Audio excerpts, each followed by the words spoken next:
বন্যার পানি শুকাতেই বেরিয়ে এসেছে মা এবং সন্তানের করুণ একটি দৃশ্য। আপনারা হয়তো অনেকেই এটা দেখেছেন সোশ্যাল মিডিয়াতে। একজন মা, তিনি হয়তো পারতেন সন্তানকে রেখে পানিতে সাঁতার কেটে চলে যেতে, কিন্তু দেখেছেন যে না, সন্তানকে রেখে চলে যাওয়া সম্ভব নয়। সে সন্তানকে বুকে জড়িয়ে রেখেছে। এই অবস্থায় তিনি নিজেও ভালোভাবে সাঁতার কেটে পার হতে পারেন নাই।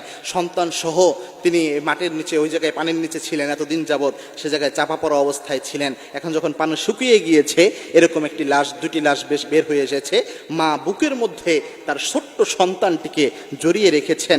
এই অবস্থায় একদম জড়সড় হয়ে মৃত অবস্থায় পড়ে রয়েছেন এই মা। চিন্তা করতে পেরেছেন একজন মা কতটা মহব্বত সন্তানের জন্য থাকতে পারে। কিছুদিন আগে আরেকটা ঘটনা দেখেছিলাম যে একটা সন্তানকে যে ছোট্ট একটা পাতিলের মধ্যে খাবার দাবার সহ কাপড় সহ ভাসিয়ে দিয়েছে মা। মা হয়তো নিজে বের হতে পারে নাই, নিজে পার হয়ে যেতে পারে নাই, কিন্তু সন্তানটাকে এইভাবে পার করে দিয়েছে।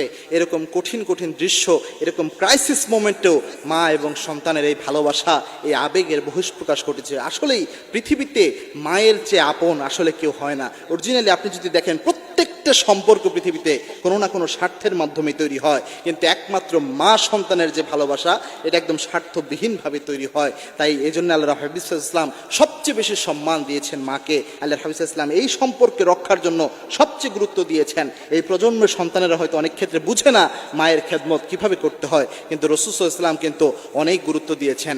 এবং কি আল্লাহর হাবিব ইসলাম জানিয়ে গিয়েছেন, হুমা নারুকা হুমা জান্নাতুকা, পিতামাতা তোমার জন্য জান্নাত, পিতামাতা তোমার জন্য জাহান্নাম।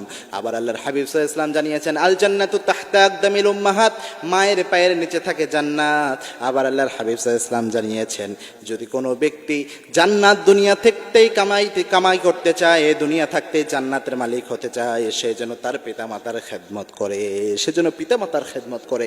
একবার এক সাহাবী এসে বলেন, ইয়া রাসূলুল্লাহ, মা হুয়া আহাক্কু বিহুসনিস সুহাবাতি, এই পৃথিবীতে আমার কাছে সবচেয়ে ভালো ব্যবহার পাওয়ার অধিকার কে রাখে? আল্লাহর হাবিব সাল্লাল্লাহু আলাইহি ওয়াসাল্লাম বলেন, উম্মুক, তোমার মা। এরপরে সাহাবী বলেন, ইয়া রাসূলুল্লাহ, এরপর কে? আল্লাহর হাবিব বলেন, উম্মুক, তোমার মা। এরপর কে? আল্লাহর হাবিব বলেন, উম্মুক, তোমার মা। তিনবার মায়ের কথা বলে চতুর্থবার বাবার কথা বললেন। সুতরাং মায়ের এত মর্যাদা আল্লাহর হাবিব সাল্লাল্লাহু আলাইহি ওয়াসাল্লাম দিয়েছেন, এমনি এমনি দেন না। এবং আল্লাহর হাবিব বলেছেন, লাউ কাতাআতা জিলদাক, যদি শরীরের চামড়া কেটেও মায়ের জন্য পাপোশ বানিয়ে দাও, তবুও মায়ের হক আদায় হবে না। কতটা গুরুত্বপূর্ণ একটা কথা, চিন্তা করতে পেরেছেন? কেন ইমাজিন, শরীরের চামড়া কেটেও যদি আপনি মায়ের জন্য বাবার জন্য পাপোশ বানিয়ে দেন, তবুও হক আদায় হবে না। এবং আল্লাহর হাবিব সাল্লাল্লাহু আলাইহি ওয়াসাল্লাম পিতামাতার ব্যাপারে বলেছেন, পিতামাতা যদি সন্তুষ্ট থাকে, আল্লাহর জান্নাত আপনার জন্য ওয়াজিব হয়ে যাবে। এবং কি আল্লাহর হাবিব সাল্লাল্লাহু আলাইহি ওয়াসাল্লাম নিজেও পিতামাতার খেদমত করতেন। আল্লাহর হাবিব সাল্লাল্লাহু আলাইহি ওয়াসাল্লামের দুধমাতা হালিমাতুস সাদিয়া তাকে লালন পালন করেছে। তিনি একদিন আল্লাহর হাবিব সাল্লাল্লাহু আলাইহি ওয়াসাল্লামের সাথে সাক্ষাৎ করতে আসলেন। আল্লাহর হাবিব এইভাবে মসজিদের মধ্যে দার্স প্রদান করছিলেন। আল্লাহর হাবিব সাল্লাল্লাহু আলাইহি ওয়াসাল্লাম দেখলেন শুকনা শরীরে একজন মহিলা এসে আস্তে আস্তে মসজিদে নববীর দিকে আসছে। সাহাবা একরাম চিন্তা করলেন, এই মহিলাকে। আল্লাহর হাবিব সাল্লাল্লাহু আলাইহি ওয়াসাল্লাম তাকে দেখে দার্স প্রোগ্রাম ছেড়ে তার জন্য দরজায় এগিয়ে গেলেন। ওই মহিলাকে রাসূল সাল্লাল্লাহু আলাইহি ওয়াসাল্লাম বসালেন সুন্দরভাবে সামনে। আল্লাহর হাবিব সাল্লাল্লাহু আলাইহি ওয়াসাল্লাম ছাত্রের মতো বসলেন। দীর্ঘক্ষণ মহিলার সাথে আলাপচারিত হলো। আল্লাহর হাবিব সাল্লাল্লাহু আলাইহি ওয়াসাল্লাম আবার ওই মহিলাকে এগিয়ে দেওয়ার জন্য রাসূল সাল্লাল্লাহু আলাইহি ওয়াসাল্লাম দরজা পর্যন্ত এগিয়ে গেলেন। সাহাবা একরাম অবাক হলেন, ইয়া রাসূলুল্লাহ, কি এই বৃদ্ধা মহিলা, এই শুকনো শরীরের মহিলা, আপনি এতটা সম্মান তাকে দিলেন, তার জন্য দার্স প্রোগ্রাম ছেড়ে আপনি তার জন্য এগিয়ে গেলেন, তার সাথে গল্প করলেন, আবার দরজা পর্যন্ত এগিয়ে দিয়ে আসলেন। যত দূর ওই মহিলাকে দেখা যায় আপনি তাকিয়ে থাকলেন।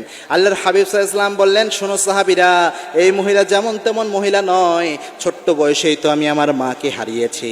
যেই দুধ মা আমাকে কোলে কাকে করে মানুষ করেছে, ইনি হচ্ছেন সে আমার দুধ মা হালিমাতুস সাদিয়া, ইনি আমার সেই দুধ মা। সুতরাং আল্লাহর হাবিব সাল্লাল্লাহু আলাইহি ওয়াসাল্লাম বলছেন, আমি আমার দুধ মাতা হালিমাতুস সাদিয়ার জন্য এই সম্মানটুকু প্রদর্শন করলাম। সুতরাং মায়ের সম্মান, বাবার সম্মান ইসলাম অনেক বেশি দিয়েছে।